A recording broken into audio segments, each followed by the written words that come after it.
automatically delete messages with one-time verification codes on iPhone 15. OTP.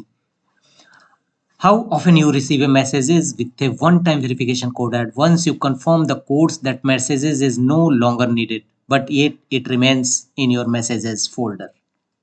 If you want to delete such messages automatically, here are the processes in iPhone series. Go to settings. Here tap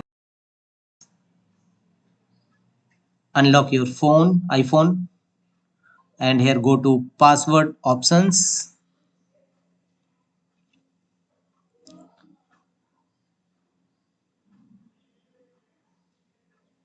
and clean up automatically under verification codes. Turn the toggle button on. Automatically delete verification codes in messages and mail after inserting with autofill.